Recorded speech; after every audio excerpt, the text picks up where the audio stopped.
मी to के पीड़ित महिलाओं के प्रति सहानुभूति नहीं है? क्यों? हम इंसाफ की गुहार लगाने कहाँ जाएं? मैंने एक पत्र लिखा है माननीय श्री एकनाथ शिंदे सर के लिए। उसमें मैंने लिखा कि सर, मैं आपकी बेटी हूं, मैं आपकी बहन हूं। न सिर्फ मेरे साथ बल्कि कई महिलाओं के साथ गलत हो रहा है, और हमारा जो आरोपी है, जो मोलेस्टर है, वो कहीं और नहीं बल्कि बिग बॉस के घर में आराम फरमा रहा है। तो सर, मेरी गुजारिश है आपसे कि प्लीज आप हम पीड़ित महिलाओं को इंसाफ दिलाएं।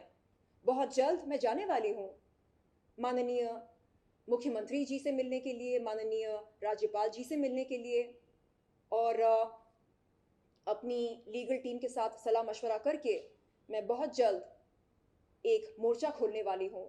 और आपके माध्यम के अनुसार मैं उन तमाम महिलाओं से, पुरुषों से निवेदन करती हूं हाथ जोड़कर कि यदि आप यौन शोषण के खिलाफ हैं, यदि आप यौन शोषण करने वालों के खिलाफ हैं, तो आप बेझिझक हमारे इस आंदोलन में भाग ले सकते हैं।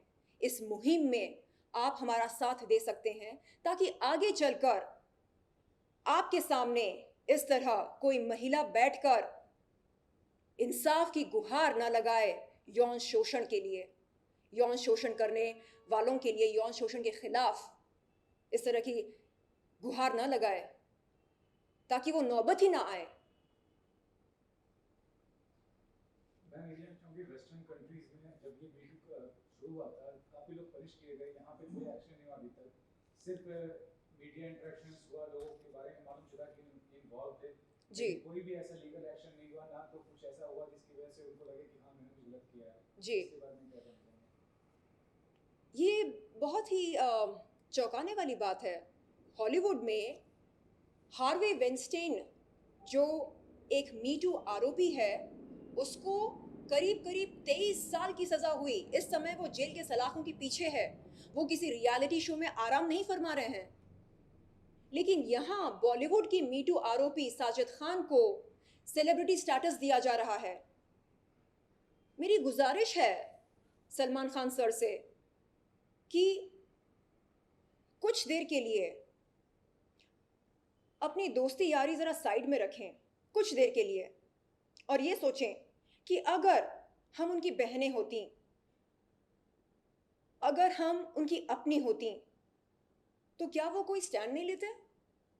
क्या वो हमारे मोलेस्टर मी टू आरोपी साजिद खान को धक्के मार के बिग बॉस के घर से बेदखल नहीं करते? क्या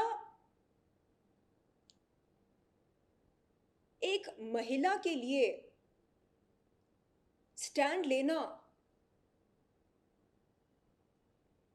जरूरी नहीं है?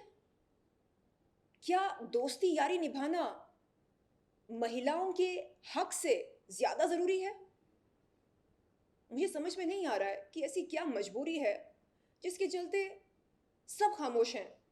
सलमान खान सर खामोश हैं, बिग बॉस के मेकर्स खामोश हैं, पुलिस खामोश है।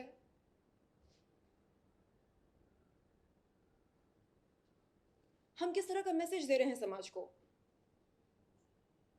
जब जब मैं इंसाफ की गुहार लगाती हूँ, राखी सावंत जैसे कीड़े मकोड़े सामने आकर कहते हैं, अरे ये तो पॉर्न स्टार है, अरे ये तो वैश्या है। आप मुझे बताइए, क्या संविधान ये कहता है कि वस्त्रहीन होना रजामंद होने के बराबर है? वस्त्रहीन होना अलग है, रजामंद होना अलग है। अगर कोई महिला वस्त्रहीन होकर सड़क पर चल रही होती है, इसका मतलब ये नहीं है कि वो रजामंद है। इसका मतलब ये नहीं है कि कोई भी पुरुष या कोई भी इंसान उसको हाथ लगा सकता है या छेड़ सकता है। हमें ये समझना चाहिए कि nudity does not tantamount to consent. जिस्म की नुमाइश करना रजामंद होना नहीं होता है। लेकिन क्योंकि ये लोग अनपढ़ हैं, गँवार हैं, जाहिल हैं, इसलिए ये लोग इस तरह की टिप्पणियाँ हर आए दिन करते रहते हैं। शुभिंदर, कल रात को एक वाक़या और हुआ जब राज कुंद्रा ने एक ट्वीट किया था और जी, शायद उन्होंने शायद डिलीट कर जी दिया था। डिलीट किया। तो उसमें उन्होंने ऑब्वियसली कुछ ऐसे शब्द इस्तेमाल किए हैं जी, और उन्होंने कहा है कि वो आपको एक काउंटर सूट कर रहे हैं। जी, उन्होंने जो शब्द का इस्तेमाल किया वो चीको कहा है जी, और जी, कुछ जी। ऐसा वो कहा स्क्रीनशॉट है है मेरे पास। जी, कि जैसे शायद आपने कोई जी। कॉन्ट्रैक्ट तोड़ा होगा, आपने लीक करवाई कोई वीडियो, उसके कारण शायद आप उन्होंने आपका कॉन्ट्रैक्ट ऑनर नहीं किया, ऐसा कुछ उस पे कुछ बताना चाहेंगे? देखिए, इस समय